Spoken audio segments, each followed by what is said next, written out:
Guess who back in the house? Sorry, I'm late, y'all.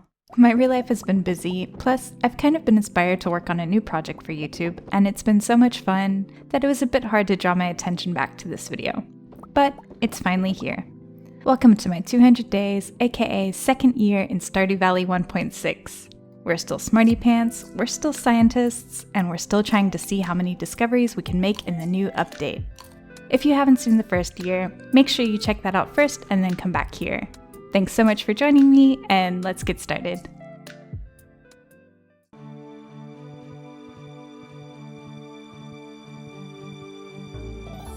My parrot buddy and I woke up in this brand new year, hugged Maru and handed her a solid gold bar just because she's worth it, then said hi to our new neighbor Kent. Oh no, wait, he wasn't part of the update. After prepping the farmland and saying hi to my animal geniuses, Copernicus and I galloped to Pierre to buy our spring seeds. I bought a little bit of everything for the shipping log and cooking, but it wasn't enough to fill up all of the sprinkler spots, so I also planted rice and some mixed seeds. The next day, I found the yellow starfruit wine past me had kegged, and present me really appreciated that. The raccoons now had a little baby who was hungry and wanted dehydrated purple mushrooms and 5 white algae. Look at his little head! After putting the mushrooms in the dehydrator, I saw Sandy wanted a copper bar, so I paid her a visit, and while I was there, I also bought some more rhubarb seeds. The special orders board had a ticket that I hadn't picked up last year, and I decided to go with Pam's quest called the Strong Stuff this week. Then I headed to the island, where I talked to Birdie, who handed me a photo, and I visited Key in his walnut room and took on his hungry challenge. I also picked up the new blue grass recipe for 40 key gems. Sadly, I saw that it required mystic syrup, something I hadn't found yet, but if I had to hazard a guess, I assume you get it by tapping the mystic trees that were still growing on my farm. Instead, I crafted the new anvil, which lets you reforge the stats of your trinkets for 3 iridium bars. I tried reforging my level 2 parrot trinket, but it turned it into level 1. Twice. How disappointing.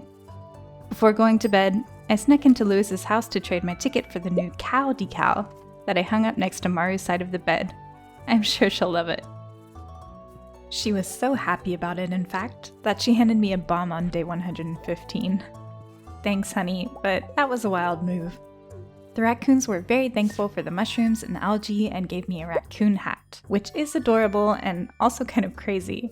Like, who did you skin for this? Robin agreed to build me a pet bowl, which you can even change the appearance of, and is instantly ready to go on the farm. I spent the majority of the day trading the photo for salt, for a rose, for a remote, and so on and so forth, while handing out gifts along the way. I also stopped at Marnie's to buy a new pet turtle. I was even considering buying the one for $500,000 since I actually would have been able to afford it, but I thought it unwise and went with the green one I called Gertrude. Like Gertrude the alien.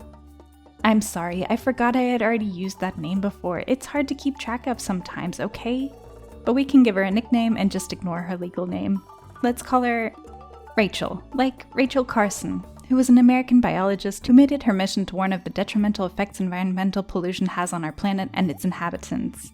My frugality went flying out the window when Krobus showed me the wizard catalog again, and I bought it. Once Willie handed me the locket, I went back to Ginger Island, where I picked and replanted starfruits and saw that my banana tree had sprouted its first fruit.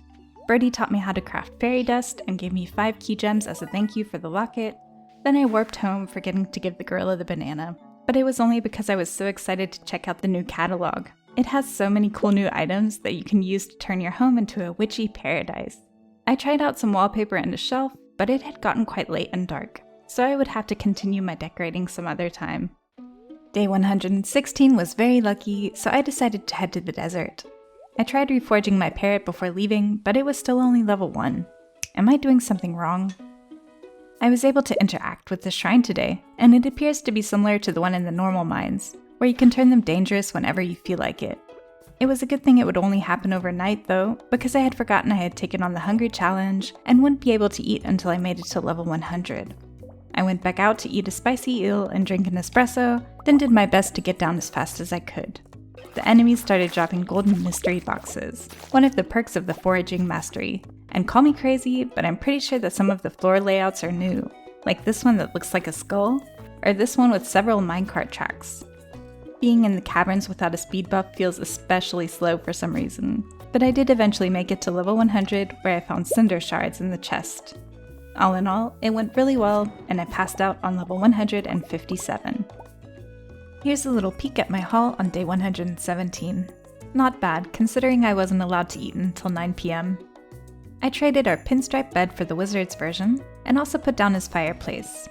But I wasn't feeling especially inspired to decorate today, so I left it at that for now and picked my parsnips, garlics, and carrots.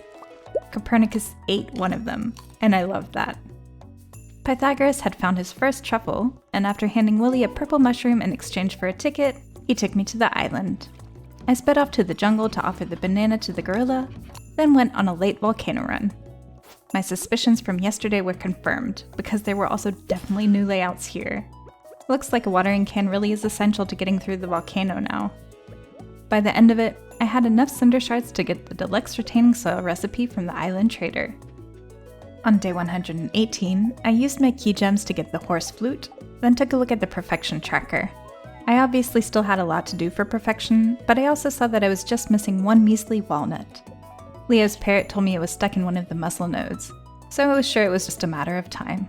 After forging the hot java and burglar's rings together, I traded my omni geodes for artifact troves, which I opened along with the golden mystery boxes. It was nice stuff, but nothing game-changing. I was able to hand in 2 more artifacts and just needed 3 more to complete the entire museum. After reforging the parrot trinket stats and finally getting a better level 3 parrot, I headed into the mines, desperately trying to find the last dang yellow dwarf scroll. The spirits were super happy on day 119, so I drove myself to the Skull Caverns, since Pam had taken the day off. The enemies were especially deadly, now that I had the dangerous version turned on, but I liked it that way, because it meant I'd be able to collect radioactive ores. To make a long story short, I completed the Monster Slayer goal for slimes, finally got the last dwarf scroll, found an autopetter in a chest, and got one as a drop from a slime, and a good amount of radioactive and iridium ore before I died at 1:40 AM. I only lost a basilisk paw, so I didn't mind. Also, fun fact, I did the math, and my parrot earned me 20,500 G today. Not bad. I did lots of little stuff on day 120. After crafting 2 heavy tappers for the beautiful, fully grown mystic trees and an oil maker for Pythagoras' truffles, I put the autopetters into the coop and barn, then talked to Caroline, who mentioned my wedding, which is definitely a new piece of dialogue. She was at 2 hearts, so I decided to go see what was up with her tea room. Looks like I kind of neglected her, now that the tea saplings are only worth half of what they used to be. I took on the wizard's prismatic jelly quest, then opened more artifact troves and was astounded to find a new book, the Treasure Appraisal Guide, that makes artifacts worth more. Neat! Gunther finally gave me the Dwarvish translation guide, and I replaced the powdermelon wine with starfruits. Then I got this notification saying something about a chub frenzy at the lake. What's that? I sped off and was confused at first, so I just kind of fished for a bit, but then found this huge bubble spot that chubs were jumping out of. Looks like you can only find that specific type of fish in these spots. Chubs are kind of uninteresting, but I wouldn't mind finding a catfish frenzy. Day 121 got off to a slow start, but it would end with a miracle. After clearing out the quarry and adding 22 kegs to it, I crafted the first mushroom log of this playthrough. It's supposed to work better if placed next to trees, so I put it next to the mystic trees. I had quite the collection of old weapons and trinkets that I sold to Marlin, picked up my rewards from Gil, then decided it couldn't hurt to start looking for the prismatic jelly. And, I mean, just look at this. What? If Stardew Valley had the lottery, I would have bought a ticket right there and then. The prize ticket that got me 4 bee houses would have to do though. That night, I made a sign in commemoration of the Artifact Appraisal Guide that says that the Hope Diamond was mailed to the Smithsonian in a bag. The Hope Diamond is considered to be the most valuable artifact in the world at somewhere between $200 to $350 million, and the guy who gave it to the museum literally wrapped it up and sent it through the mail. This is the actual wrapper. I mean, I guess fragile is one adjective you can use to describe it. Day 122 started with a star drop from my wife that reminded me of that good old lifelong learning. Now I just need the last one from Gunther. I found another small 1.6 edition today. The cloth in my loom had a little 2 next to it. It's nothing huge, but you weren't able to see how many bolts of cloth, mayos, or whatever else you were getting from your farm machines before. The new raccoon baby wanted horseradish juice, another impossibility in 1.5, and pickled potatoes. Vincent got a bunch of grapes for his birthday, then I sped off to the island. That's where I finally found the last walnut in a Shelly stone and took on Key's prismatic range quest before heading to the volcano to collect more cinder shards.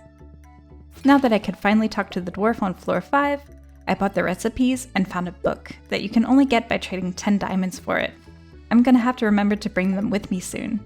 Finally, I completed the Monster Slayer goal for killing 150 magma sprites before heading to bed.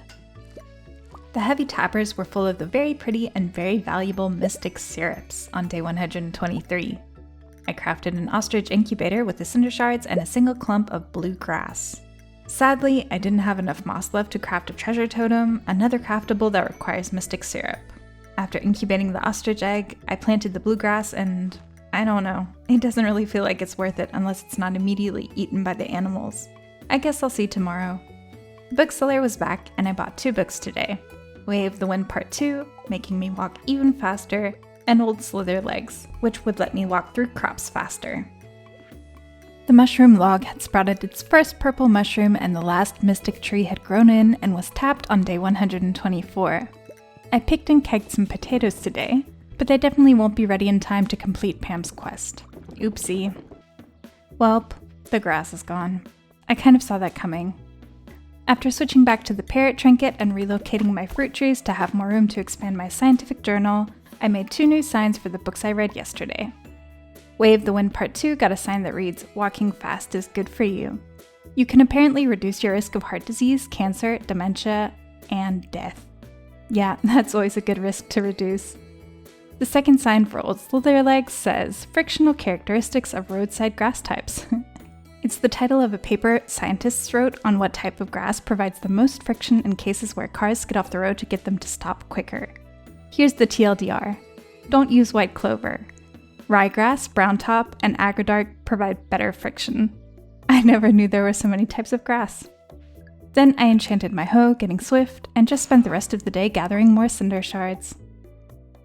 The parsnips and cauliflowers were fully grown on day 125, but I made sure to not pick the cauliflowers so they could mutate into a giant one. It was time for the second annual Egg Festival, and after buying 120 seeds, I noticed the NPCs had new dialogue, and it was nice to not spam click through what they said for once. When it was time for the grand finale of the festival, the egg hunt, I quickly realized the eggs were hidden in new places, and there were more obstacles. I walked right past this egg behind the pink tree. Twice. But still managed to find 10 eggs and won a prize ticket instead of 1000 G. Then I planted the strawberries I had room for before hitting the hay.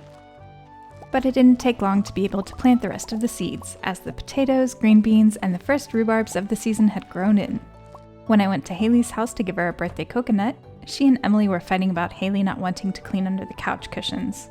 I suggested she have this one weekly chore, as I always do, but at the same time I also always think it's weird. Of all the things you can do to keep your space clean, I think that's the last thing I would prioritize.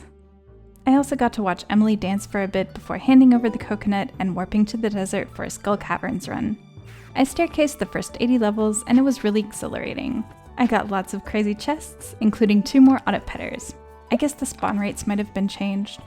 It didn't take long before I made it to level 100, completing Key's quest and getting 40 more key gems. Some beloved books dropped, and reading on the go is hard when you're being attacked, but I just can't pass up a chance to learn something new. I also found my first Galaxy Soul and got the Monster Slayer goal for serpents, as well as a witch's hat I put on my noggin.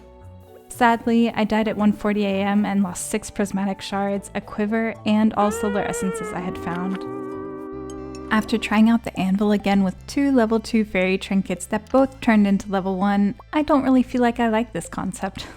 I think it might be better to make it way more expensive, like maybe 10 iridium bars, but have a guaranteed better trinket afterwards. This is just depressing. Some wines were ready, then I finally visited the dwarf for the first time, where I got the dwarvish safety manual, the big stone chest, and the weathered floor recipe, the rare crow, and bombs that are now more expensive. I love learning new powers. Today was wonderful because it was the first day of the desert festival. For starters, Emily gave me this amazing dino outfit. Then I got a brother for my cactus at home. I correctly answered the scholar's questions again, then fished up 3 sandfish for Willy. After taking Marlin's quest to slay 10 serpents and diving into the skull caverns, I quickly realized I had made the task much harder on myself by having the deadly version turned on. Dino floors feel so much sadder when you look like them. In the end, I only got a rating of 14. Gil is a tough cookie. I had 221 calico eggs to my name and used them to get Harvey's mallet, because for some reason I had decided to try to collect all the spouse weapons. I also would have liked to get his cool furniture and the retro TV George was selling, but could only afford the new blue bow for now. Oh, the cacti look like twins. Day 128, I went right back to the desert and got there so early that I didn't really know what to do for a while, since the festival hadn't started yet. I took on the challenge to get to level 30 today. The caverns were still dangerous, but at least I remembered to turn it off for tomorrow. Regardless, my run went much better today, and I collected loads of calico eggs and got down much further. The ladder blessing really helped with that. I also reached my final, deeper level of understanding today, which was kind of a bittersweet feeling, knowing I would only get one last mastery perk. I left on level 142 at 11:30 p.m. Gil was finally impressed with my caving skills and gave me 200 eggs and his hat. I used my eggs to get Shane's chicken decal and Caroline's exotic palace decal, as well as the 5 green teas she was offering. On the last desert festival day, I took the quest to gather 12 Omni Geodes, then plunged back in. The Skull Caverns is by far the best way to get calico eggs if you have the right gear. Today, I finished slaying dinos for the Slayer goal, and it was so much easier without deadly monsters swarming me all the time. I had made it to level 156 by 11:20 and got 200 more eggs from Gil. I made sure to spend all of them today, getting Pierre's sign, the mummy mask, a calico statue, a magic rock candy, and desert flags. I wanted to spend my last 500 eggs on ores from Clint, but he was leaving right as I walked up to his stall, so I just got a desert rug and 31 mega bombs instead. When I was back in Pelican Town, I jumped onto Copernicus and rushed down here, where you can find a little rainbow and a pot of gold that gives you money and the new leprechaun hat on Spring 17. We also galloped to the Mastery Cave, where I chose the final one, Fishing Mastery, that grants you a new rod. I felt Grandpa's hand patting my shoulder while I was struggling with my inventory, and saw his nightcap glowing before I tried to rush home in vain. On day 130, I took a closer look at my new rod that has 2 spots for tackles. This will make fishing even more fun. Then I put on my new hat and put the decorations down around our house in random spots for now. When I was giving the raccoons what they had asked for, I saw I could give them parsnip instead of potato pickles. I tried it out, and it actually worked, and they gave me 5 fairy dust. But when it said the raccoon shop had been expanded, I took a look, but there wasn't anything new. And I was afraid I might have broken it because I swindled them out of what they actually wanted. I guess that's what I get for being a cheapskate. I took Caroline's tropical ingredients quest, asking for pineapples again, but heads up, I won't complete it in time. While selling some old gear to Marlin, including tons of repeat trinkets that were piling up in my chests, I noticed this room at the top with a bright blue box. There was a book inside of it called Mapping Cave Systems, giving me a 50% discount on Marlin's loot retrieval services. All of the Omni Geodes I had collected over the last 3 days were traded for 23 artifact troves, but sadly none of them gave me what I needed for the museum. Pam was pleased with her birthday cactus fruit, then I picked the rhubarbs and cauliflowers that had grown in, some of which had become giant, and replaced them with kale seeds. The ostrich had hatched, and I named her Lovelace, like Ada Lovelace, who is considered the world's first computer programmer. The world's first computer, called the Analytical Engine, wasn't invented by her, but she understood its functions so well that she proposed a way it can be programmed to compute Bernoulli numbers, and the early programming language Ada was named after her.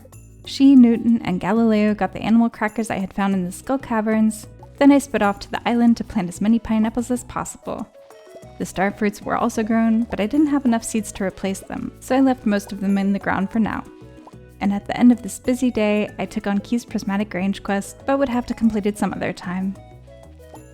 The first strawberries of the year were ready to be picked on day 131, and I gave the gold star one to my beloved. Even in a JoJo playthrough like this one, I kind of forget that they exist, so that's why I bought 64 single JoJo colas from the vending machine in the saloon to get the 100 I needed, instead of going to the supermarket to buy in bulk. Sandy sold me 500 starfruit seeds that I used to replace the fully grown ones on the island, and a few more sprinklers I had gotten from golden mystery boxes expanded the field. Then I completed Key's Grange with explosive ammo, copper ores, sap, fiber, bug meat, and the cokes. Using the key gems, I picked up the hyperspeed grow recipe and accidentally got an exotic double bed instead of the hopper recipe. I'll just put this right here, I guess. Last but not least, I made my way to floor 5 of the volcano with 10 diamonds in my pockets and purchased the Diamond Hunter book from the dwarf, which will give me a chance to randomly find diamonds and rocks mined by hand. I really need to update my scientific journal.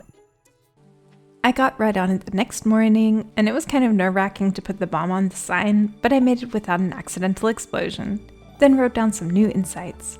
In commemoration of the Dwarvish Safety Manual, I found out that the word bomb comes from the Latin word bombus, which is an onomatopoeia for buzzing or booming. For Marlin's mapping cave systems, I discovered that there are different types of cave diving.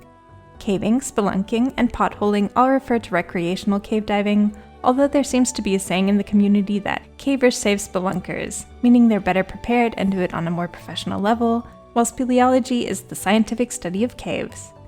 And for the Diamond Hunter book, I wrote that, contrary to popular belief, diamonds are made of carbon, not coal. Shane's workday got a little better when I handed him a birthday beer, and I hope Morris will take some of the 500,000 gold I gave him for the movie theater to give him a raise. I was on my way to the island when I checked the bobber machine and saw that there were still 2 missing. The only thing I could think of were the legendary family fish that I hadn't caught yet, so I hope Key will offer that quest soon. After looking for more cinder shards in the volcano, I warped back home to use my mini forge and added the 2 galaxy souls I had onto my sword, and enchanted a few of my tools. Bottomless on my watering can, archaeologist on the pan, and preserving on my new rod. That night, the JoJo workers turned the warehouse into a movie theater. The Statue of Blessings gave me the prismatic butterfly blessing on day 133, and on my way to the railroad to collect the oak resin, I happened to find it. It gave me almost 14,000 G. Don't mind if I do. Using the resin, I crafted 21 more kegs and noticed I could craft a treasure totem. I used it up in the mountains, and although I didn't get anything I needed, it was still pretty cool. Now that the movie theater was built, I was looking forward to using it to work on my friendships and went there with Abigail today. Walking in unlocked a new achievement called 2 Thumbs Up. I bought her a rock candy to feed her addiction, but when I went through the doors to watch the movie, a weird error notice popped up, and all of a sudden I came back out without having seen the movie. Oh no, can I not get movie friendship points now? At least the dude hogging the crane game was gone, so I got some decorations for the farm, including these 2 new plants. I was missing Gil's hat I had worked so hard to get, so I put it back on and gave the leprechaun hat to the alien rare crow for safekeeping. Then I spent the night trying to get a feel for the wizard furniture and decorating a tiny bit of the kitchen. Day 134, Maru told me there would be a rare astronomical event happening tomorrow night and to meet her up at the mountains. Sounds good. I shipped some dried mushrooms that I had put into the dehydrator yesterday, then picked the crops that had grown in and took care of the kegs that were ready to be refilled. I found Abigail playing a little tune and decided to join in with my mini harp, since I had just read a book by Lois Sward and found out that, while listening to music doesn't make you smarter, research suggests that learning how to play an instrument gives you many cognitive advantages, even in fields that might seem unrelated at first, like math and language processing. I got to buy another book today, the Queen of Sauce cookbook, that taught me 15 new recipes. Since it was the beginning of a new week, I could take on a new quest and went with Willie's Juicy Bugs Wanted, then spent the rest of the day chopping wood in Cindersap Forest. When I saw the Hat Mouse, I took another look at his wares and bought a space helmet that's unlocked when you get the Danger in the Deep achievement. Copernicus got Gil's hat for safekeeping. Good morning, Maru. I'm really excited for our date tonight. Look, I even dressed up for the occasion. After doing my farm chores on day 135, I added 9 more tappers to the oak trees at the railroad before heading into the mines with a monster musk to collect bug meat for Willie. The effects of the Diamond Hunter started kicking in, and a few hours later I had collected enough to put into the barrel next to Willie's shop. The ticket got me 5 more mystery boxes. That evening, Maru showed me this beautiful astronomical event. She said it's customary to make a wish after seeing a comet, so I wished for a new baby. While we hugged on Earth, Marilda flew by through space, a new little detail added in 1.6. Day 136 was the day of the flower dance, but I had a lot of crops to harvest before I could go. Oh, Tyson, you little cutie. Similar to the Egg Festival, the flower dance was set up a bit differently this year and the villagers had more new dialogue. Kent asked a good question. Why do we find flowers beautiful? Well, researchers have also asked themselves this question, and Orions and Hairwagon have proposed the habitat selection theory. Evolutionarily speaking, humans had to look for cues in their habitats to determine if they would be able to survive there. As we already found out in the first 100 days, fruits develop from the flowers of a plant, so flowers were a good indication that a habitat had edible fruit, and thus humans evolved to find them appealing. After looking at my relationships, I made the heartbreaking decision to ask Abigail to be my dance partner. Of course, I felt bad about not asking Maru, but Abby was the bachelorette with the least hearts, but still enough to want to dance with me. It was the only logical thing to do, and I was sure Maru would understand. Plus, she got to dance with Harvey, so it wasn't like she was missing out on the fun. Spring would come to an end soon, and I had quite a bit of empty farmland, but the strawberries were still giving me plenty of produce. Today, I finally took the time to add a sign for the Queen of Sauce cookbook that says, "Cooking is a form of altruism." There are obviously many benefits to cooking fruits and veggies, but when you cook for others, you both get something out of it. That person feels cared for, and you get the serotonin boost of doing something good for someone else. I saw that the raccoon wanted to gift his wife a diamond and 5 pieces of trash, which I would get for him soon, but first I handed the bear in the woods a maple syrup. Knowledge is knowledge, no matter how useless. After commissioning a second shed from Robin, I found Willie fishing at the ocean with his moving mountain of bug meat. It honestly seems like a scientific miracle, or a nightmare, depending on how you look at it. Key was offering the extended family quest, which was really exciting with all the new fishing gear, and I was hoping to make some serious profits over the next 3 days. I used a cork bobber and a trap bobber on my new rod, and it was super nice to have double the benefits. I caught the Glacierfish Jr., the Son of Crimson Fish, and the radioactive carp. And when I caught the first legend too, I turned it into bait, since the fish are recatchable as long as the quest is still active. Sadly, I wasn't good enough to catch the second one that bit today, but I would try again tomorrow. On the morning of day 138, I shipped the smoked legendary fish I had gotten so far, then visited the raccoons to give them what they had been wanting, getting this cool new jungle tank in return that was also added to their shop.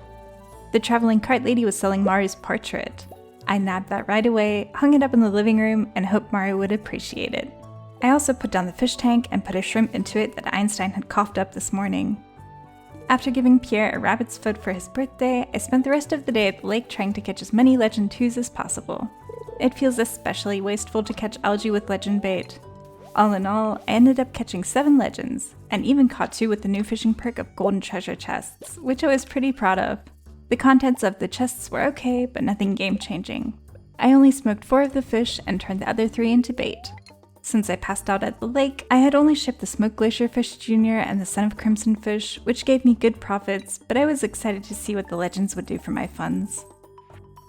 I got the fishing blessing from my Statue of Blessings on day 139, which was really cool for my fishing plans for the day. I quickly took care of the farm and gave Fleming an animal cracker I had fished up yesterday before heading out. By the way, I've been checking the secret woods and just can't find any morels, which is a real shame. I also wanted to work on my friendships a bit, so I gave Emily a birthday topaz, then bought 2 movie tickets for Kent and myself. I ordered him a Star Drop sorbet, but got the error message again when going to watch the movie, which made me very sad. So I gave up for now and went back to the lake. The first 3 fish I hooked were legends, and thanks to the blessing, they were super easy to reel in and 2 were iridium quality. Once I was out of legend bait, I caught the last legendary family member, Miss Angler, and completed Key's quest and got some gems. Finally, I caught Robin on her way to bed to ask for an upgrade of the newly built shed. That night, I made almost 300,000 G just from fishing. Oh my goodness. The last spring crops, potatoes, had to be picked on day 140. My animals were out of hay, and when buying some from Marnie, I found the animal catalog, meaning I could access her shop anytime now, which is incredible. Also, I got another new achievement called Well Read, which meant I had read every book. I finally found 2 morels in the secret woods, and saw that thanks to the legendary fish quest, the Bobber-style collection was now complete. After saying hi to everybody who was hanging out on the island, I picked and replanted pineapples and starfruits. I bought the last galaxy soul I needed from Mr. Key using his gems, then trekked through the volcano to collect the last 5 cinder shards I needed for the forge. Once I had them, I zipped back home and used the mini forge to create the Infinity Blade and got the second new achievement of the day called Infinite Power. While we were lying in bed, Maru fulfilled the wish I had made a few days ago and asked to adopt a baby.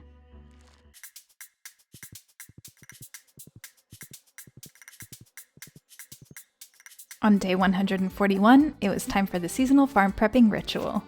I found a colorful array of starfruit, ancient fruit, and rhubarb wines in the shed and refilled the kegs with starfruit. Pierre bought my wines, and I used the money to get a wide variety of seeds for cooking and shipping again, making sure to buy a lot of melon seeds because I want a giant one. Thanks to the blessing I got this morning, I found a prismatic butterfly at the bus stop that gave me almost exactly 20,000 G. The melon seeds went up here, and after planting the rest, I still had some open spots. So I warped to the desert to visit Sandy and buy 250 starfruit seeds. Once they were in the ground, Copernicus and I went to the Wizard's Tower to bankrupt ourselves and get the island warp obelisk that I put on this itty-bitty island. While I was there, I checked out his basement and found this new receptacle of unknown origins. Intriguing. The oak resin was ready to be collected, and after picking up Gus's famous omelet quest again, I used my new obelisk to check on the weeds on the island farm and chop wood that I would use for more kegs in the future. Day 142, Key's Loved Gifts quest was up for grabs, and this might be an unpopular opinion, but I'm always really happy to see it, because you have to work on friendships for perfection anyways, and you even get key gems for it. I used the materials I collected yesterday to craft 22 kegs and 6 more mystic tree seeds I planted around the farm. The kegs went into the newly upgraded shed that I painted to match the rest of my buildings, then I spent some time working on the gift giving.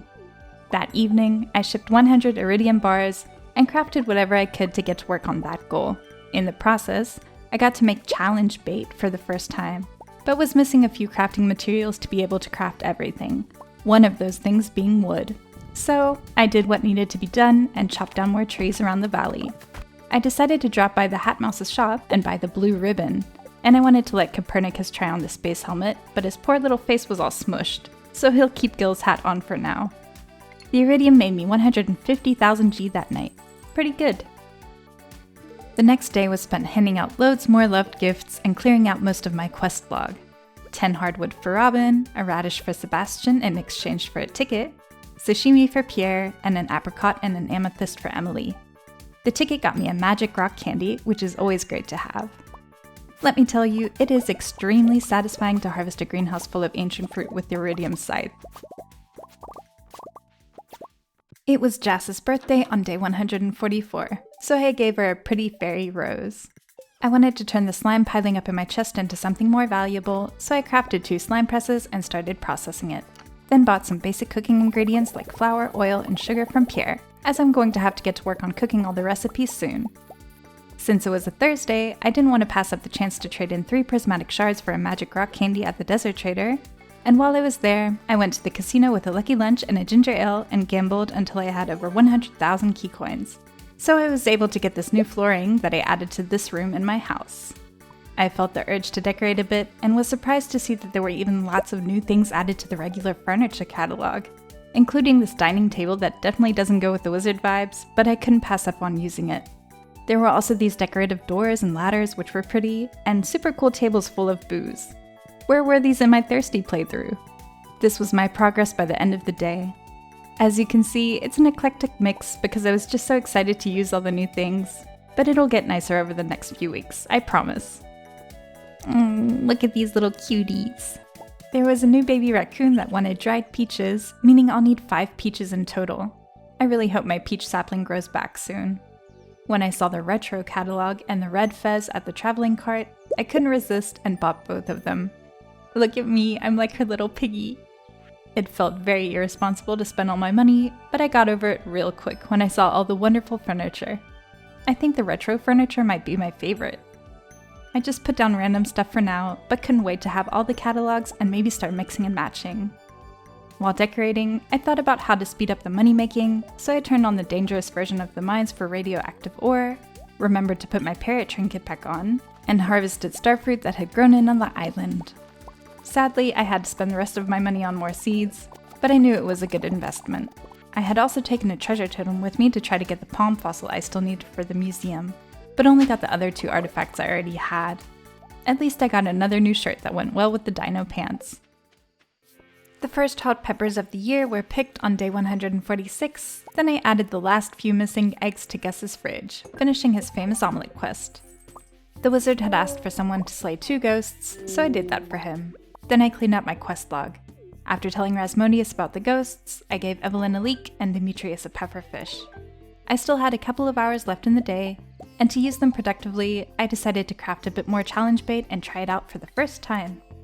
I put 2 cork bobbers onto my advanced iridium rod and ate a lobster bisque I had lying around, since the whole point of challenge bait is that you can catch 3 fish at once, but only if it doesn't leave your fishing bar. So it's good to make it as huge as possible. The fishing blessing also helped me to catch the first 9 fish very easily. After that though, I felt like super cucumbers might be a bit too difficult for me. Every time the fish does slip out of the fishing bar, you get less fish, and can even completely lose your catch, which happened a few times. That night, a new baby goat was born that I named Carver, like George Washington Carver, who was an agricultural scientist and known as the plant doctor, because he taught impoverished farmers how to implement crop rotation in order to combat soil depletion. Basically, if you keep planting the same crops on the same land over and over again, the soil loses all of the nutrients needed for that plant. So Carter discovered that by planting things like sweet potatoes, soybeans, and peanuts, farmers would get higher yields overall. The fact that he was born into slavery and overcame the odds makes his very important work all the more impressive. I got the prismatic butterfly blessing again on day 147, and after putting Gus's fridge in the kitchen, replacing the grown radishes with starfruit seeds, putting some grapes into the dehydrator, and saying hello to Carver, I wanted to quickly find it before going to the Skull Caverns. Unfortunately, it took forever, and when I did finally spot it, it was out over the ocean where I couldn't get to it. What a waste of time. Ultimately, I still went to the desert, despite it already being late. I turned the dangerous versions back on again, ate a magic rock candy, and dove in.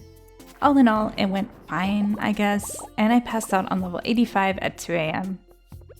I found raisins in the dehydrator on day 148.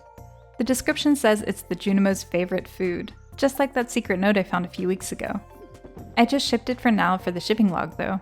The kegs were ready again, and I still really enjoy that the most profitable wine in the game is now literally golden.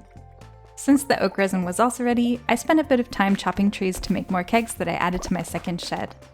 Robin's quest to collect 80 pieces of hardwood was on the special orders board, and although I don't really care about getting the bed, I went with it for the ticket. So I got started on that on the island, and while I was there, I took the 4 precious stones quest from Key. The wine made me $500,000 that night. Day 149, after giving Sandy one of her favorites, a sweet pea, I bought loads more starfruit seeds and finally bought a new mannequin off of her, an item I would have loved to have in my swaggy playthrough. It went in my home, and I dressed it in the caveman outfit. I spent the rest of the day fishing on the island with challenge bait to make some smoked fish profits. No. Do you know how hard it is to get cave jelly, Kent?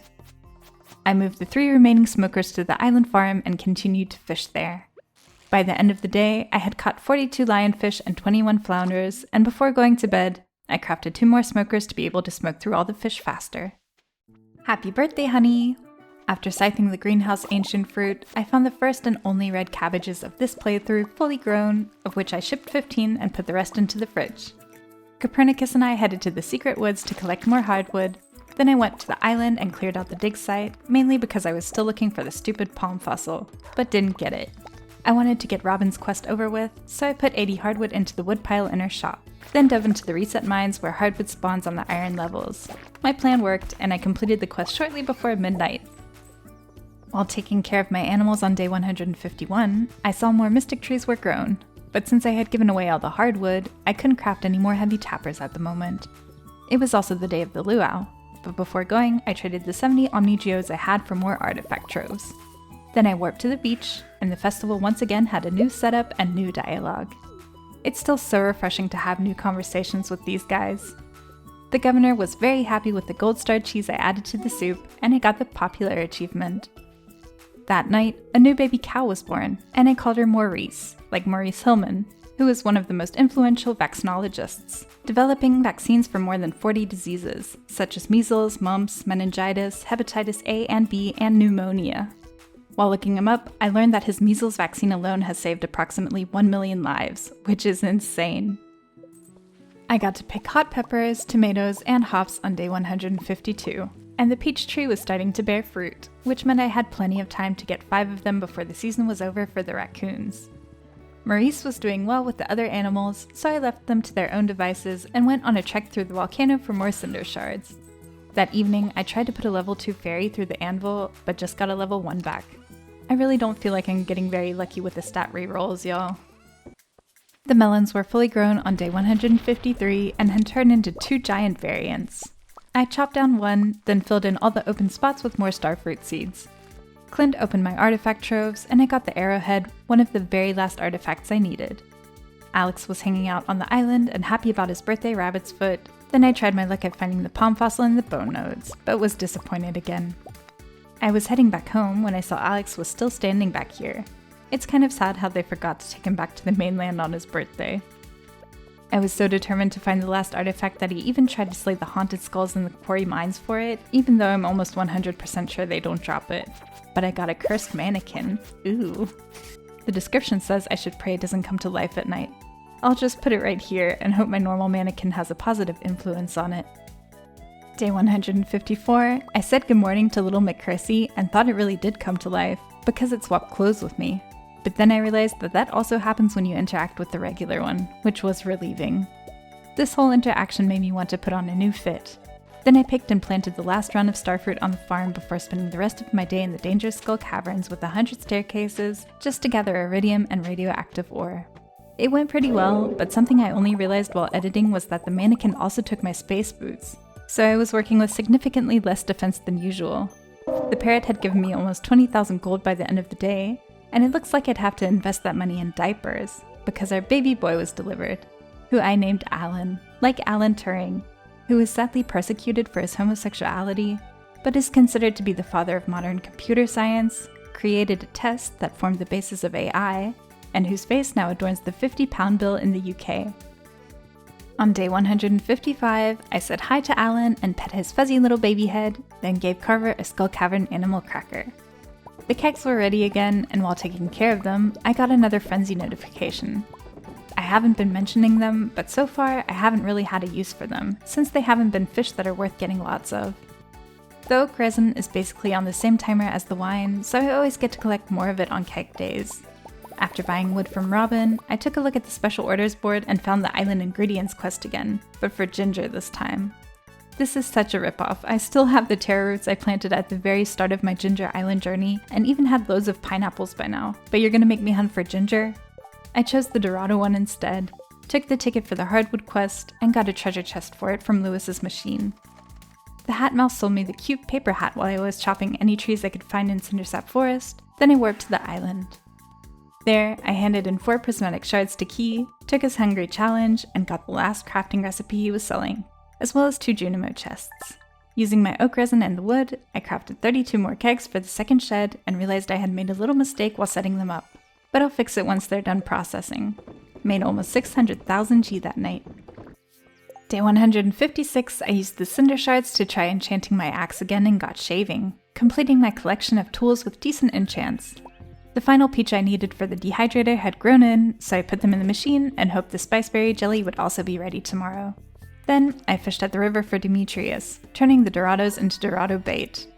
I have to say, I'm really enjoying the preserving enchant, now that there are all these cool new bait types and reasons to use different bobbers outside of catching legendary fish, because it all lasts much longer.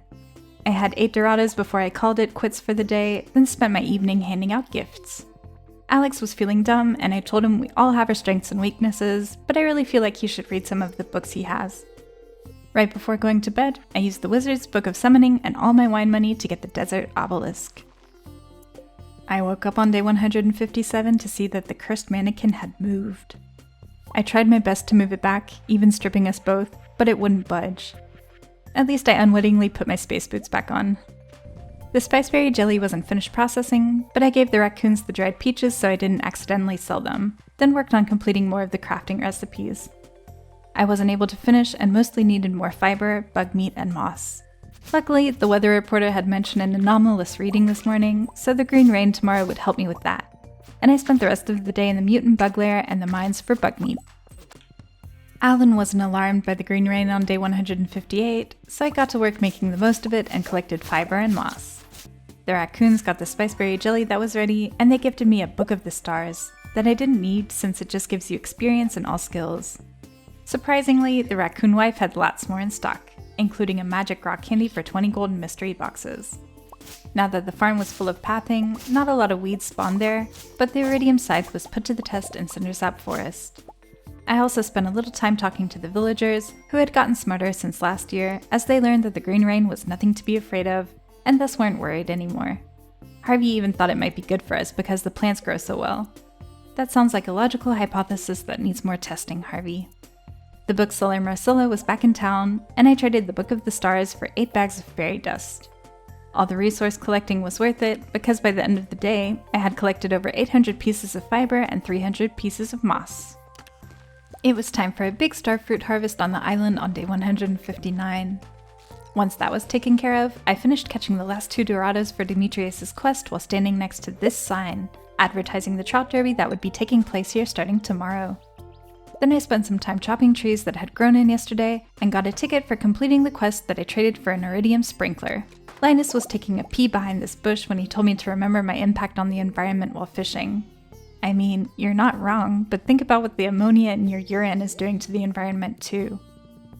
I had the friendship blessing today, so I decided to make the most of it and hit up everybody at the saloon. Quite a few of my friendships are at max hearts, but others are sorely lacking. After all that resource collecting, I crafted what I could and only needed an oak resin for deluxe speed grow and 3 more pine tars for a rain totem. I also made 2 more treasure totems that I used in the desert and finally got that stupid palm fossil. The second annual trout derby was on day 160, but I thought it better to spend my day working on my friendships, since my Statue of Blessings had given me the friendship blessing again, and I still had to convince quite a few people that they loved me. So after giving Gunther the very last artifact and getting my 7th and final star drop, I literally spent the entire day giving gifts to every person I was still missing hearts with. Leah gifted me this lovely art on day 160. Then I saw that Haley wanted a fish in exchange for a ticket, which I thought was a pretty good deal. I got a new fancy houseplant for it that I put down on my farm. Copernicus and I said hi to our old fishing buddies while galloping through the valley looking for the prismatic butterfly. We found it back here next to Joja, and it gave me almost 30,000 G today. By this point, I've bought, planted, and harvested thousands of starfruits, and I don't know if I'll ever be able to keg all of this. But I got a chance to try on day 162, as my kegs were ready to be filled with the next round. My animals were out of hay, and today I got to see the effect of the animal catalog, since it was a Monday. Marnie had a box like Pierre and Gus when they're on the island, which was super amazing. The oak resin tappers were full, and I didn't have many iron bars, but was able to add 11 more kegs to my collection. I took a quick break from being productive to go watch Sam's concert, but then I got right back on it. It was the dwarf's birthday, the NPC who liked me the least at the moment, so I happily gave them a topaz. Then took Clint's cave patrol quest to slay 50 grubs and used a monster musk to get it done quickly. I spent a few hours in the mines thrashing away at bugs, but realized that they didn't count towards the quest. So I went to the shrine on level 120 to get the mines put back to their original state. I wanted to mine iron instead, and realized that the grubs were here now. Oh well, I'll just put it back the way it was tomorrow. That night, I heard a strange sound, and made a little over 800,000 gold. Without noticing it, I had finished the quest yesterday and collected Clint's monetary reward on day 163, then got out of bed and watched the morning news. It was a really lucky day, and the TV screen was glittering, I guess you might say, which I was pretty sure I had never seen before. So, I bought some bombs from the dwarf, munched on a magic rock candy, and headed into the skull caverns, hoping the glittering might be a sign of best luck. The spirits blessed me with many goodies, including but not limited to a brown frog egg, an animal cracker, a galaxy soul, this oasis gown I put on, and the 35,000 G the slain enemies dropped thanks to my parrot trinket. Day 164 was also very lucky, but the TV wasn't glittering, so I guess it wasn't max luck today. I checked out the brown frog trinket in comparison to the green one I had. It's basically what it sounds like and just had a slightly different color, so it looks like frog trinkets don't have different stats or levels, but different appearances. A strange capsule had caused the noise 2 nights ago and had landed next to my fruit trees. Oh, look, more starfruit. After smelting through the iron ore, crafting 20 more kegs, and putting the strange capsule on my front porch, I did another round of gift giving. While in town, I found the ticket from finishing Clint's quest and got 15 bombs for it, and maxed out my friendships with Willie, who got a birthday diamond, and the wizard. He also built me my last 2 obelisks, and using his Book of Summoning, I swapped the coop and barn around. The barn animals were always bunched up in this one corner, and I felt bad for them every morning and hoped it might help. But then Tyson ran into this corner and wouldn't get out. I hope he'll find his way back into the coop tonight. I also noticed that the pathing stayed under the barn when I put it on top of it, and I feel like that used to be destroyed when you put buildings on it. Evelyn's trash can was hiding the trash hat, so I put it on and gave Copernicus the paper hat. Finally, I wanted to try out something I had seen online, so I threw an ancient doll into the lava pit on level 100 of the mines and got a faraway stone, which I put into this cradle thingy in the wizard's basement and got Meowmere, a cool looking sword. Apparently, these are all Terraria references, which I've never played before, but feel like I might want to someday because this cutscene looks amazing. It's a shame Meowmere's stats aren't especially great, because it just went into my Skull Caverns chest with Sam's guitar and Harvey's hammer on day 165. The coop and barn placement switch had turned out to be worth it, because the animals didn't look so cramped anymore, and Tyson was also doing just fine. I took some of my animals' goods and used them to get to work on completing the cooking collection, which I spent most of the day doing. Luckily, I had even kept a few fish for this occasion, but I still needed a few more for various recipes. I even got to cook the only new recipe added, moss soup, but it doesn't do anything special, so I just chucked it in the shipping bin. I also crafted the geode crusher, which now works without coal. I probably still won't use it, but it is a good change. I stole a tea leaf from Caroline for the shipping log, then used different baits to catch some fish I needed. First, I used some largemouth bass bait I still had in a chest to catch 3 for a help wanted quest for Demetrius. I would use one to cook crispy bass and gave one to Jody, who still hasn't learned how to properly invite people over for dinner in the 1.6 update. Then I caught a sunfish with some deluxe bait I've been getting from my deluxe bait maker and used magic bait to get a sea cucumber and an eel, which I actually needed 2 of, but the second one didn't bite today. Leo got a mango for his birthday on day 166, and after handing out more gifts, I had full hearts with Alex. The raccoons had a new baby and wanted dried coconut and an apple jelly. Anything for you, you cuties. 2 pine tar tappers were full, so I was able to craft a rain totem with them. Then I put coconuts into the dehydrator and the preserves jars were still full, but I had an apple I put in the chest so I wouldn't forget to make the jelly. Up until this point, I keep forgetting fairy dust is a thing, and I actually have quite a bit in a chest somewhere, but I never think to use it for these raccoon quests. Then I just fished for more fish, including a bream and 4 carps to be able to cook a carp surprise and a baked fish. Various crops were fully grown and picked on day 167, but I didn't plant anything else since summer would soon turn to fall. Upping my friendships also means I keep getting more and more cooking recipes in the mail, and today I cooked a fish taco, a strange bun, a rhubarb pie, and a mango sticky rice. Shane introduced me to his blue chickens, so I decided to buy one that I named Moisiati, like Stefan Moisiati, a scientist who works in the field of genetic engineering, has created glow-in-the-dark animals, and whose ultimate goal is to find new ways to produce medicines through genetic manipulation techniques. Leo only needed a bit of persuasion from Linus to move to the valley, then I found a prismatic butterfly at the ocean and made sure to pick up a clam I had been missing from my cooking spree while I was there. I was tired of looking like a garbage can, so I bought a new pageboy cap from the Hat Mouse, but gave the trash hat to Einstein. After cooking and shipping the clam chowder, I wanted to make a few changes to the farm, and started by taking down some pathing. That night, the parrots built Leo's new house in the valley. Alan was big enough to be thrown on day 168.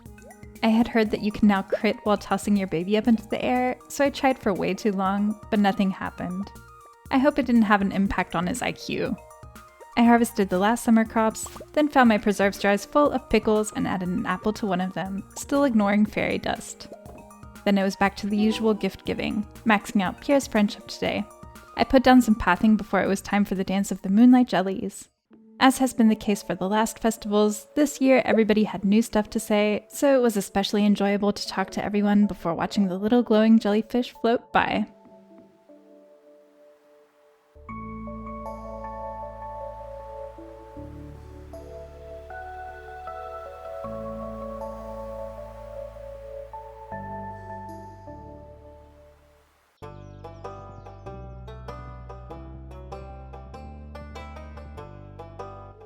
After hoeing and watering the fields on the first day of fall, I realized the kegs were ready and put in hundreds more starfruits. Then I bought 24 of each crop as well as loads of pumpkins and sold the wines to Pierre. I wanted to get the giant pumpkin on this crop field in front of my house, then remembered I still needed a few beets for cooking purposes, so I bought some from Sandy and planted them down here. Once all the sprinkler spots were covered in seeds, I picked up all the oak resin and came back down from the mountain to find this hideous opossum-looking thing jump into a bush. Using the resin, I crafted 24 more kegs and added them to the quarry. It's a good problem to have, but whenever I feel like I've made a small dent in my starfruit stash, there's more waiting to be picked. I gave some animal crackers I had found to Mary, Mozziati, and Faraday before opening over 80 Omni Geodes and 13 golden mystery boxes at Clint's, and buying almost 200 iron ores to smelt. Caroline finally decided to grace me with the quest to harvest and ship 100 taro roots. You know, just 90 days after I hoped she would.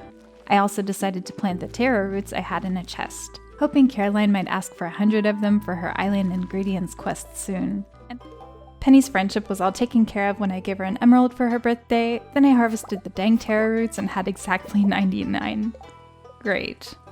I took down the pineapples for more room for starfruit seeds and planted more taro, then took Key's hungry challenge.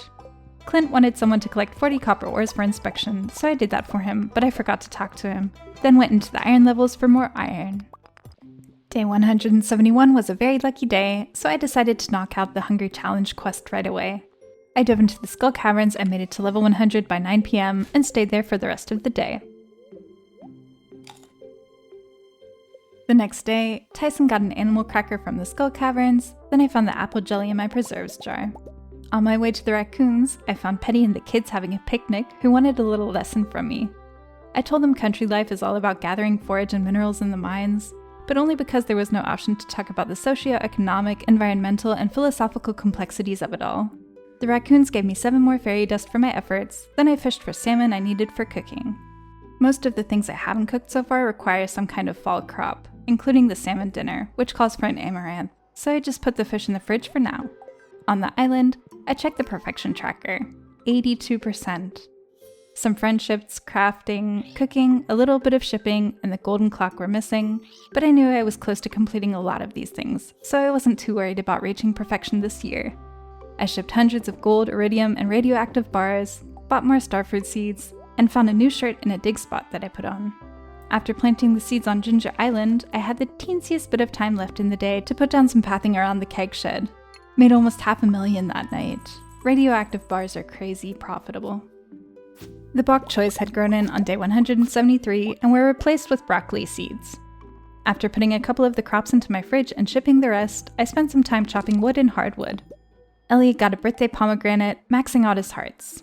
I had been salty about having bought the movie theater for $500,000 but not being able to use it to boost my friendships, so I decided to troubleshoot and tried going alone first, which strangely worked without any problems. Okay, maybe not all hope is lost. I planted some mahogany tree seeds on the island with some tree fertilizer, and can't remember why I wanted more hardwood at this point, but I think maybe for braziers and fences for farm beautification purposes. Then I crafted 2 more dehydrators and would start to dehydrate forage for supplemental income from now on. I said good morning to my brainy little family on day 174, then harvested the fully grown eggplants that I used to cook eggplant parmesan and a survival burger. I wanted to give an animal cracker I had found to one of my animals, but almost all of them had already eaten one. Here, Goodall, I hope you like it. After harvesting the greenhouse ancient fruit, I decided to ship a lot of the stuff in my kegging chest, since I can normally only keg the starfruit anyways. Then handed out some more gifts, getting Jazz to full hearts. By the way, every time I try to find Leo to give him a gift, he's never in town, which I find kind of strange. I spent the rest of the day decorating a bit, putting blue grass that looks more like purple in fall under some fences, but giving the animals the regular old grass to eat, and putting down some lights. All the produce I shipped made me 350,000 G. The beets were ready on day 175, and the traveling cart lady was finally selling the Junimo catalog again, so I bought it. There was a tiger trot frenzy going on in Cindersap Forest, so I fished there for a while, but only caught 2 before it was over, then planted some random artichoke and pumpkin seeds I had in a chest. I finally took the time to plant the new mossy tree seeds around the farm, then used a rain totem so I'd be able to catch an eel tomorrow, and caught a sardine today to cook a dish of the sea. I looked at the new stuff in the Junimo catalog and wanted to use some of it to decorate down here, where I had put my obelisks. I put down some pathing and saw that the big Junimo hut really is huge. I only got this far before it was time for bed. Cranberries and amaranth were ready to be picked on day 176, and it was another day of taking care of the kegs and making 31 more with the new batch of oak resin. Linus was looking for a purple mushroom, and Pierre wanted me to ship 25 gold star veggies. I caught an eel, then remembered that fairy dust is a thing, and used it to get 28 wines right away and kegged even more star fruit. Linus gave me a ticket for the purple mushroom, which got me some mystery boxes, and then I just spent the last hours of the day cooking a bit more. Made over 1 million gold all at once for the first time in this playthrough. Day 177, the artichokes were ready. Luckily, I had a few gold star veggies in my kegging chest, so I shipped 25 of them for Pierre's Prime Produce quest. Now, you might be thinking, shouldn't they be put in the box in Pierre's shop? And you would be right, but I didn't realize that at this point, so just leave me alone, okay? After cooking an artichoke dip and a super meal, the taro roots were finally grown, and I finished Caroline's Island Ingredients quest, meaning I would get the final crafting recipe, a solar panel, in the mail tomorrow. It took a while, but I fished with magic bait at the ocean until I had a squid, then got another ticket for finishing Caroline's quest, which I traded for fairy dust. And I really wanted the tea coming up. After turning the squid into fried calamari, I added 3 more empty signs to the scientific journal to finish it off. Sadly, I've read all the books, but I've decided I'll add information when inspiration hits me. Then, I took my catalog collection outside and put down more decorations. To be honest, I can't decide if it's just starting to look chaotic with all these different furniture sets or not, but I'm just going to have to trust my intuition. Caroline sent me the solar panel recipe in the mail the next day, and I crafted it right away, then freaked out about not getting the crafting completion notification. I double and triple checked if I had crafted everything else, then checked the tracker at keys and saw I was only at 99% crafted. I scoured every single shop I could think of, thinking maybe something was added in 1.6 that I hadn't seen yet, before finally realizing I hadn't gotten the final house upgrade yet, which gives you the cask recipe.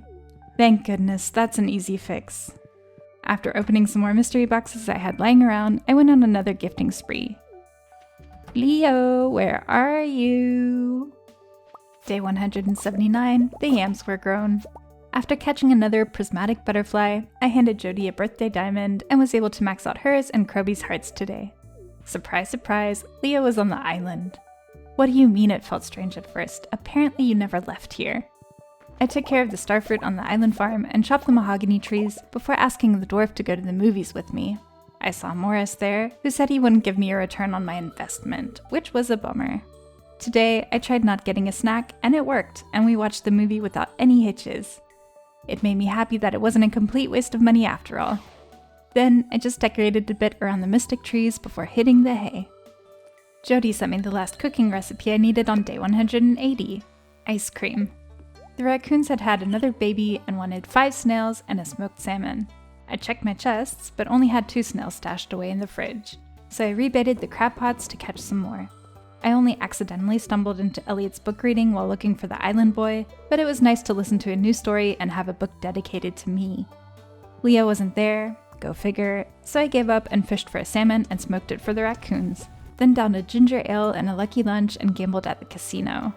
The luck buffs worked their magic, getting me a triple star drop, so I had more than enough to get the last wallpaper and all the hardwood fences and fireworks I could. Interestingly, the number of fences you can get is now limited, but it used to be a grindy way to get infinite money.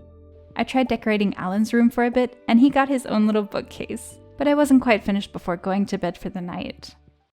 I spent the morning of day 181 decorating a bit more for Alan, then went to look for a different little boy. Hello, Leo. Funny seeing you here in the jungle. I realized Robin was gone and completed my crafting collection with a cask, inching ever closer to perfection.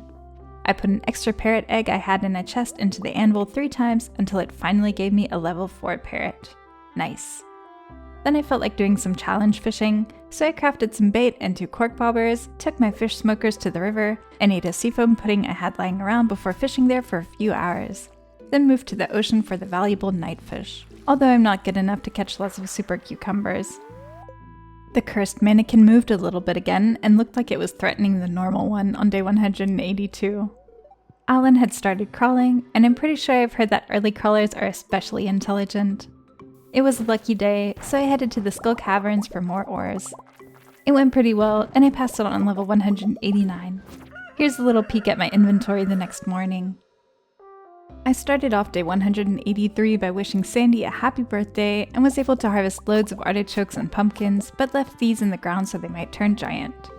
Also, today was the day I finally realized I had to put the veggies in Pierre's box, so after finding a snail in the crab pots, I finished his quest, just in time for the Stardew Valley Fair tomorrow, so he has good stuff for his Grange display.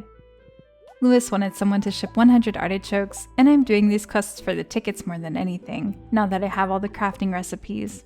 So, once I had taken care of the kegs, I planted as many artichoke seeds as I could, and on my way to collect oak resin from the Tapper farm, I got this cutscene with Leo that I normally really like, but it felt kind of strange to watch his journey about adapting to his life in the valley when he's never here.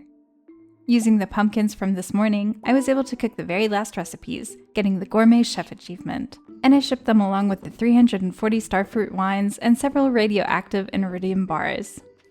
Why do you have to shun us, Leo? Made over 1 million gold again. The cursed mannequin was on the move again on day 184. Kind of like the king in a game of chess, always one tile at a time. The Stardew Valley Fair was on in Town Square again, and this year I filled my Grange display with my most prized possessions of this playthrough.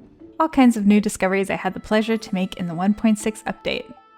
As always, it was a treat to talk to everyone and read their new dialogue, and some things had moved around a bit. The burgers were down here now this year, so I had time to watch Lewis finish up the judging. Last place? Wow, looks like Lewis doesn't care about learning new things at all. The good thing was I didn't need many tokens anyway, since I only wanted the prize ticket, so after fishing for a bit, I tried my hand at the slingshot game and was super bad. Then bet on green until I was able to get it, and even had enough tokens for an espresso too. The next day, the crab pots were not giving me the snails I needed for the raccoons, which made me sad. George wanted a refined quartz, and that was totally fine by me. As you can see, he was one of the few people who had refused to accept me as their best friend by now, and I took it as a sign to hand out more gifts today, getting George, Evelyn, and Leo up to full hearts. I had 2 tickets to trade in for 5 spicy eels and this cute new houseplant, and was so close to getting that OPT. I also couldn't forget about making more money, so I fished with challenge bait and smoked my haul until I ran out of coal and found another big starfruit harvest waiting for me on the island. Day 186 was a big friendship day. First, Rachel dropped a clam, and I saw that she loved me. Then I got the last 2 snails I needed, finishing the raccoon bundle and getting a star drop tea. Today I took a look at the new pricey home renovation options at Robin's. You can't add any extra rooms for free anymore, but there are also new rooms to add, and since the cubby costed the least, I added it to the house. I also got a 3rd pet bowl, then opened some geodes and golden mystery boxes at Clint's before buying a wildly overpriced purple turtle, despite Marnie not being there.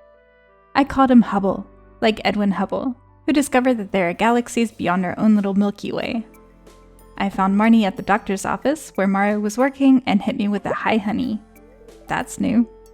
It was her birthday, and thanks to the diamond I gave her, she was up to full hearts. Then I watched a movie with the dwarf and even bought a snack. It all worked without any problems, so I don't know what was going on. The important thing was that they were at full hearts too. I dropped off 4 prismatic shards at Key's box and used his gems to get Pierre's missing stock list, then saw I was at 89% perfection. I was still missing Kent's love, had to ship a single morel, and get the golden clock. So, I moved the mushroom logs to the railroad, since apparently they're more likely to give you morels when they're placed next to oak trees, then gave Kent an iridium quality rabbit's foot and a star drop tea, wooing the very last person of this playthrough. Hey Hubble, welcome to the farm. Don't get too close to this mannequin. I found some pepper poppers in the mail from Shane on day 187, and with a nice swig of triple shot espresso, I was especially speedy while taking care of my farm chores. Pierre was asking for a ridiculous amount of money for my produce when I came to give him his missing stock list. He told me it was his dream to become wealthy, which made me feel less bad about choosing Joja. They're all the same at the end of the day. I had a few extra books that I traded for different stuff at the bookseller, who was in town today, getting fairy dust, coal, monster musk, and mystery boxes. Then I spent most of the day trying out different decorations for the kitchen. I realized I hadn't gotten the regular old wallpaper catalog yet, so Copernicus took me back to Pierre's where I bought it. It contains new wallpapers and floorings, and I spent a long time trying them out in my home. I was still hoping I'd be able to make this dining table work, and also did a little decorating in the new cubby. Day 188 was a super lucky day, and since I had accumulated hundreds of espressos and coffees by now, I decided to swap out my hot Java ring for the napalm ring I had gotten for slaying 150 serpents. Then I spent the whole day in the Skull Caverns, hoping for loads of ores to smelt into bars and ship for as much moolah as possible. I did just that on day 189, since I had collected a good amount of radioactive and iridium ore. The mushroom logs had sprouted loads of morels that I shipped right away as the last thing needed for the shipping log. After selling some old gear to Marlin, I decorated our home a bit more, first in the kitchen, then made a little study with books for Mara and me. That night, the random stuff I shipped made me a nice chunk of change. Full shipment. Now I just needed to focus on the golden clock. And lucky me, the kegs were ready. I sold the wine and some random crops that I couldn't process fast enough to Pierre, putting me at over 5.5 million gold. Then I did some math. The golden clock costs 10 million gold and makes up 10% of perfection. But instead, I could buy 10 perfection waivers from Fizz, which are supposed to count for 1% towards perfection and only cost 500,000 gold each. I decided it was the only logical and financially smart thing to do, and checked the perfection tracker. It said 90% plus 10 waivers, so I would just have to hope that it worked. After taking Key's Cuisine quest, I checked which achievements I was still missing. Polyculture, which is shipping 15 of each crop, Good Neighbors, which is growing the raccoon family, plus this mystery one.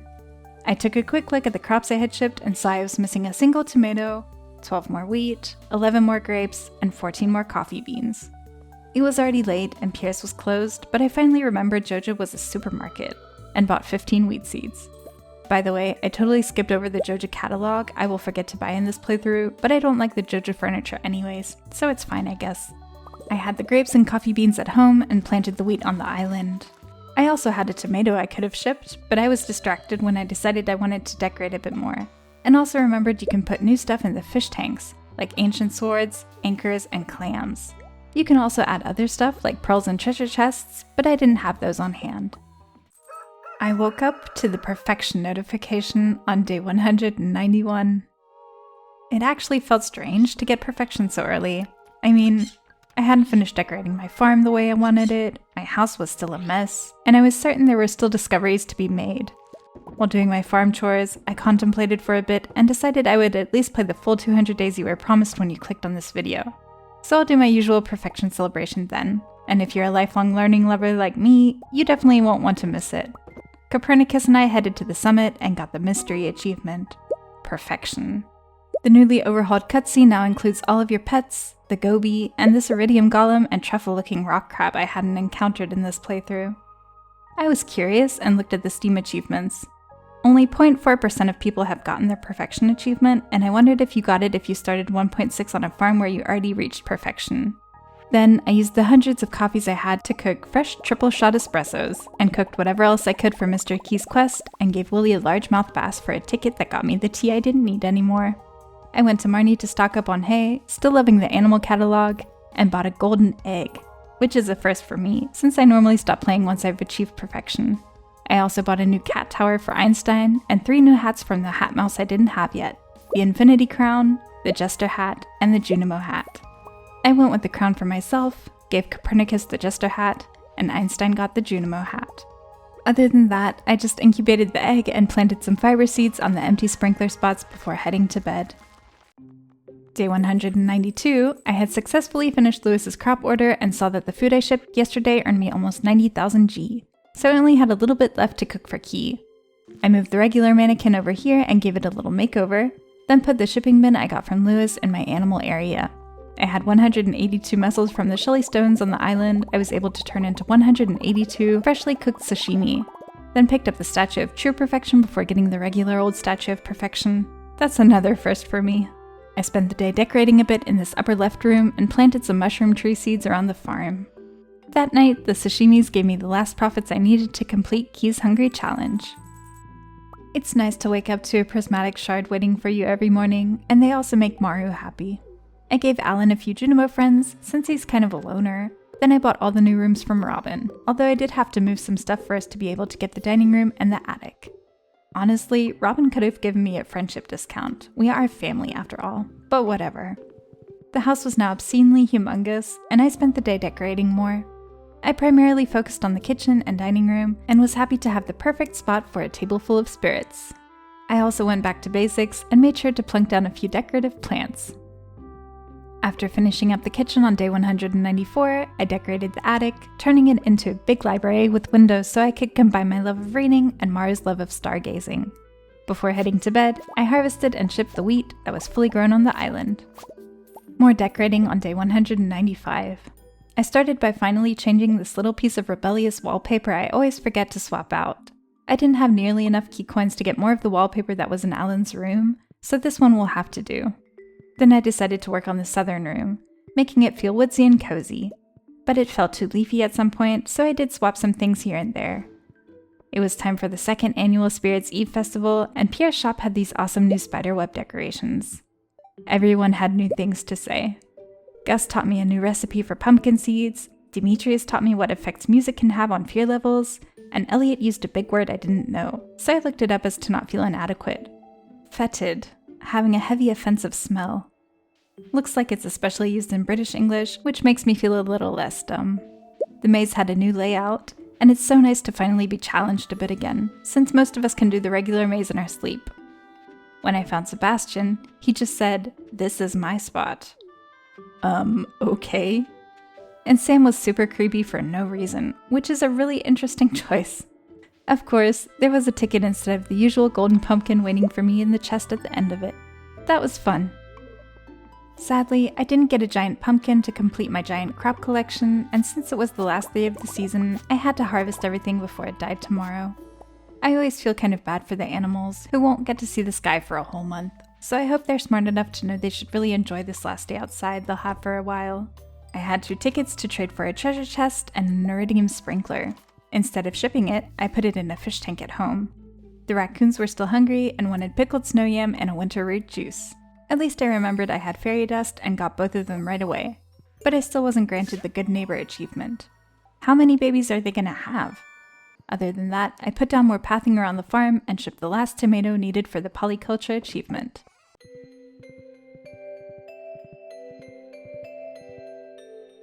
On the first day of winter, a glittering gold chick hatched that I named JJ, like J.J. Thomson, a British physicist who made the revolutionary discovery of electrons. I'm not gonna lie, she didn't look particularly glittery at the moment, but I was looking forward to what she would look like when she was fully grown. The ancient fruits and wines were ready, which I sold to Pierre. I was completely out of wood, so I chopped down any tree I could find in Cindersap Forest, then planted an assortment of tree seeds along this path where my fruit trees once stood. After a satisfying fiber harvest on day 198, I planted more fiber and winter forage seeds, then saw a purple bird at the bus stop, and I think they're a new addition to the game. That wasn't the only rare bird sighting today. Leo was actually here in Pelican Town. I handed in 24 eggs to the fridge of the saloon, but because Gus wanted to make a second giant omelet, and the ticket got me another fancy houseplant. I didn't have a lot of moss, but was able to craft a few more bits of bluegrass that I planted down here. I don't think I've mentioned it yet, but grass doesn't die in winter anymore, which is nice. I fertilized the tree seeds I had planted, then put down more pathing and grass around the farm. While doing that, I noticed the star drop above Grandpa's grave was glitching out, and I hope it's not a bad omen. I had to wrestle with Hubble to get to this painting spot on steroids, and after putting down more random paths, fences, and grass, the cursed mannequin was shaking when I went inside to go to bed. Well, that's terrifying. Day 199, I made sure that my family was still alive after last night's creepy events, but everyone was accounted for, so there was no need to panic. I spotted a whole flock of the new purple birds, which was neat, then used some perfection things to fill in the last 3 empty signs of my scientific journal. A prismatic shard from my statue of true perfection inspired me to look up the rarest gems in real life, which are blue diamonds, priced at $3.7 million per carat. The golden egg went on this sign and was dedicated to I am Samani chickens, which are the rarest breed of chicken in the world and have black feathers, meat, and bones, although their eggs are just a cream white color. And after picking up Concerned Ape's mask, I gave it its own sign that says that the first video game was developed by a physicist, namely William Higginbotham, who created something similar to Pong in 1958. I spent the last hours of the day decorating the last, biggest, and most daunting room in my house.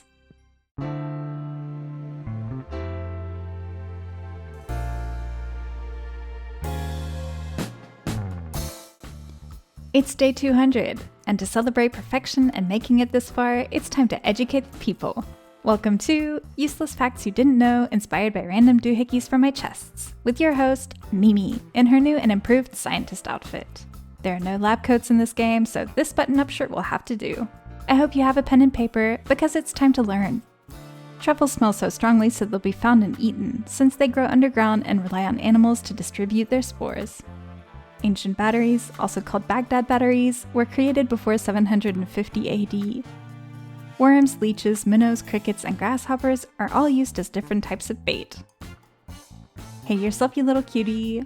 Cookie Monster eats rice cakes, not cookies, because the oils would damage the puppet. Some arrows can travel as fast as a race car, up to 300 miles per hour. That's 480 kilometers per hour for all the non-Americans out there. Cacti photosynthesize in reverse. It's called crassulation acid metabolism, and they gather carbon dioxide at night instead of during the day to reduce the amount of water they lose. The color orange gets its name from the fruit in English, not vice versa. And before that, the color was just called yellow-red. Quick in-game fun fact, you can now staircase into Lewis's basement and be haunted by his purple shorts. Speaking of which, King Tut was buried with 145 pairs of underwear. Cenosilicophobia, the fear of an empty glass when drinking. Tree tents are like people pods. Reflex hammers doctors use on your knees originated from wine growers thumping casks, who wanted to check how much wine was still in them. Bananas are considered bad luck on a boat, because in the 17th century when trade ships sank, people only saw the fruits floating in the wreckage and thought they had caused it to happen. Cave slime is a biofilm, consisting of bacteria, fungi, and algae. In 1991, the 25 millionth shrimp cocktail was sold in the Golden Gate Casino in Las Vegas, and they had a huge event for it and raised the price for the first time in 40 years, from 50 to 99 cents. Now you have to pay $10 for it. Talk about inflation. Squids use their ink for a number of different reasons, but mainly concealment, confusion, distraction, and interference. In case you did accidentally take bananas onto a boat, you can eat pork, 12 grapes, a pomegranate, fish, noodles, cake, cornbread, or any other lucky foods on New Year's Eve to counteract the negative effects. Coca-Cola isn't sold in Cuba or North Korea. You eat or drink soup depending on your language. For example, in English, you normally say you eat it, while in Arabic, you say you drink it. Artichokes are thistles related to daisies and sunflowers. It's physically impossible, but if you could fold paper 42 times, it would reach the moon, which is 238,855 miles, or 384,400 kilometers away. Egg whites used to be whipped with twigs before the whisk was invented, and it could take up to an hour to get the job done. Michigan State University used 1,250 gallons of spoiled mayo in their anaerobic digester to create biogas, which in turn was combusted into heat and electricity. Redheads are more likely to be left-handed, since just like red hair, left-handedness is a recessive trait, and those often come in pairs. Chicago was named after a Native American word for garlic, Allium tricoccum. The word news anchor is derived from relay racing, where the anchor-like position is given to the fastest or most experienced person. And finally, the triple X's on moonshine refer to the triple-step distillation process that made it almost 100% pure alcohol. So, I know I said I would play for 200 days, but I just couldn't end it there. It felt wrong to stop playing in the middle of the year and without having gotten Grandpa's full approval. So I decided to finish the year and play the next 24 days. But that just means there's a second celebration coming up very soon that you can look forward to. Evelyn sent me cookies in the mail that I put on our kitchen table. JJ was fully grown and looking pretty majestic, and I incubated one of her eggs and mayoed the rest. Want to know what else is new about Lewis's purple shorts? They can now be put into fish tanks.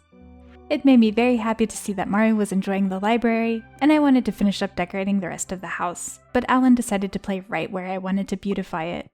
You stubborn little rascal. As you can see, I keep tearing down my decorations, which is why this always takes me so long. I picked up exactly where I had left off the next day, but some of the areas kind of had me stumped on what to do with them. So I went to go buy more decorations to see if they inspired me. First, I got another jungle fish tank for 5 broken glasses that I put right here, and I tried getting another cursed mannequin, but the haunted skulls didn't drop one, so instead I warped to the desert, where I bought 3 regular ones, as well as a clothesline and a hat stand from Sandy, and a statue of Endless Fortune from this sketchy dude, because why not? Day 203, I put down the mannequins and dressed them up, except for this one for some reason, and was disappointed to find you can't put the clothesline inside, which I think is the first decoration that can only be put outside.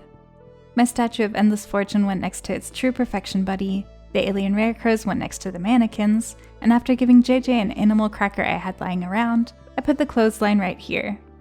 I got the achievement Good Neighbor while galloping into Cindersap Forest, but they still wanted a bundle of dried purple mushrooms and 5 Cape carrots. I had several purple mushrooms in a chest, but not 5 of the same quality, so I headed into the mines to unsuccessfully look for a mushroom floor. In hindsight, this probably would have been another situation where a little fairy dust on the mushroom logs would have been smarter, but oh well. It was more of the same on day 204 when I got a reminder that the ice fishing competition was going on today, so I decided to go and have some fun and enjoy the new dialogue and setup. Jas was wondering if the fish get cold, and I thought that was a good question, so I did some research. Fish do get cold, but it's relative, since each type of fish has a different preference for how warm or cold the water should be. Fish are cold-blooded, so they can't warm themselves up and have developed different ways of adapting, such as migrating or hibernating. And the Oppa has even evolved to become the only warm-blooded fish in the world. I couldn't agree more with Marnie, the pig looks amazing. I fished while Maru cheered me on from the sidelines and won a ticket. Once it was over, I went back into the mines, but only to turn on the dangerous versions again, since I was kind of missing the challenge. So much wine that I don't need. The mushroom log sprouted purple mushrooms on day 205 that I dried for the raccoons. It's always nice to see the pets hanging out together in the cold morning sun. I did some more decorating and was kind of unhappy with this living room setup, so I tried out different floorings and wallpapers and liked this combination, but then I saw the wallpaper was redundant with Alan's flooring, and obviously that won't do, so I ended up giving him this purple flooring instead.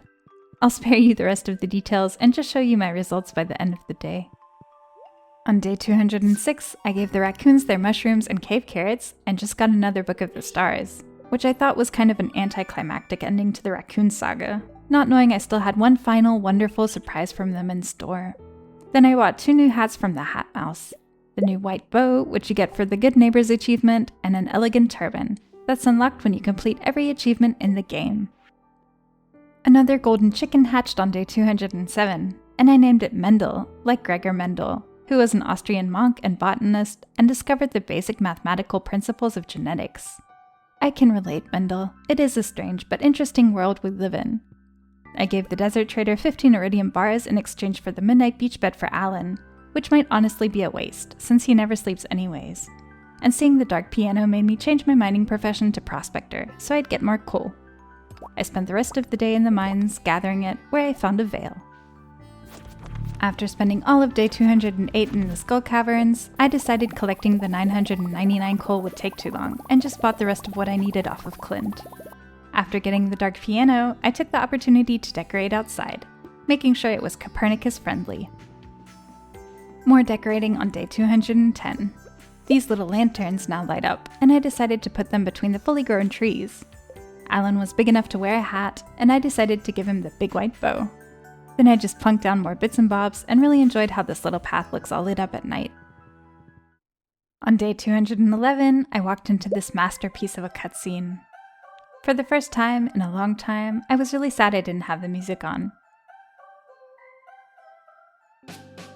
Doesn't this just make you feel all warm and fuzzy inside? The fish tanks in my home were very empty, so I used some magic bait and fished for random fish before heading to the night market, where I bought a variety of seasonal plants, Lupini's painting, and the upright piano. Here, little fishies, welcome to your new home. Nothing much happened on day 212. After doing the tiniest bit more decorating on the farm, using the new birdhouse decoration from Marnie, I bought Pam a house, then did some night market fishing, just for the fun of it. Day 213 was dedicated to picking up some of the secret statues around town. First, I ate a seafoam pudding that I cooked with key seasoning to fish for the Iridium Croba statue hiding in the sewage, then traded Vincent a strange bun for his Ferogamon and Gus a duck mayo for Pinky Lemon. While I was at the saloon, I felt like playing a bit of Junimo Kart and saw that the Gemsy Giant level has been made way easier than it used to be. The whale doesn't blow nearly as many bubbles as it used to, and I hope this change will help more people find the joy in this game. Not that it's a walk in the park now or anything. Finally, I took a super cucumber to the box behind Clint's shop to pick up to goof. Once I had found spots for my new buddies around the farm and sprinkled some of the seasonal plants wherever I felt like on day 214, I decided to use the last few days of this playthrough to decorate the island farm. I wasn't able to make much progress today, only reorganizing the sprinklers with pressure nozzles. I took a quick break on day 215 to go on a Skull Caverns run and gather radioactive ore, but on day 216, after wondering if Pam had already been inside the new house or if Robin was just being shady when she added the bottles to the awning of the front door, I got right back to work. First, I planted 2 rows of different fruit trees I had amassed over the past 2 years, then crafted 81 hyperspeed grows with the radioactive ore and filled up the whole crop area with pumpkin seeds. My plan was to try to grow a giant one on the island since I didn't get one on the mainland farm. But right as I had planted them all, I remembered that giant crops don't grow on Ginger Island. But who knows, maybe that'll have been changed in the update.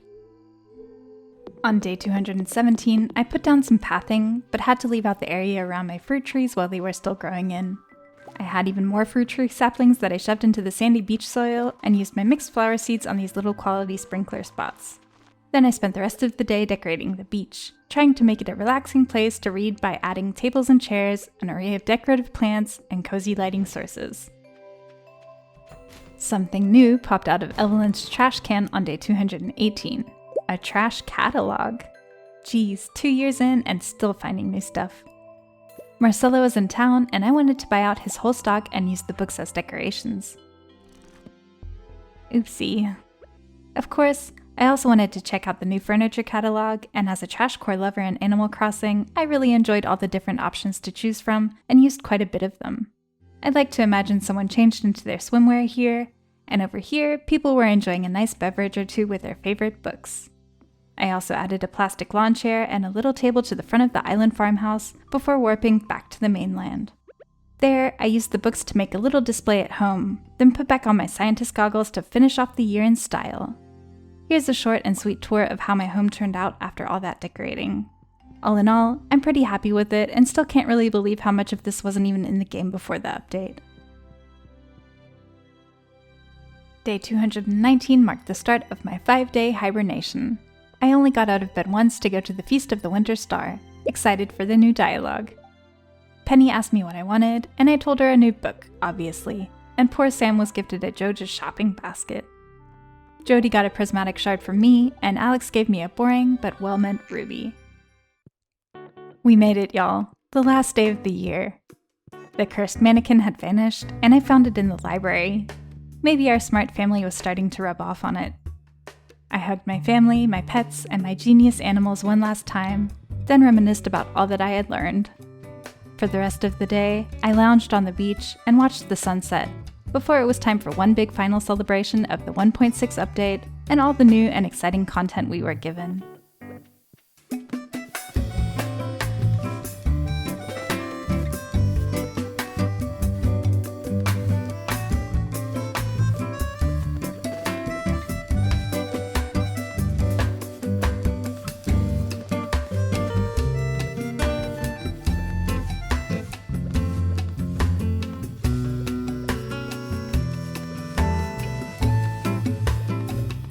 That night, Grandpa finally visited me in my sleep and told me he was proud of me. And the next day, 4 candles lit up around his flickering star-drop shrine.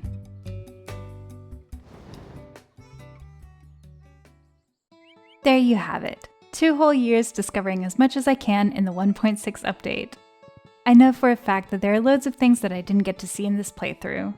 Different ticket machine prizes, the whole Meadowlands farm, all the Joja furniture, secret cutscenes from Going Out of Bounds, and probably so much more. What I also know is that I had a blast, and still can't believe how it went from being an update for modders to this huge free DLC. As always, thanks so much for watching. See you in the next one. Bye y'all.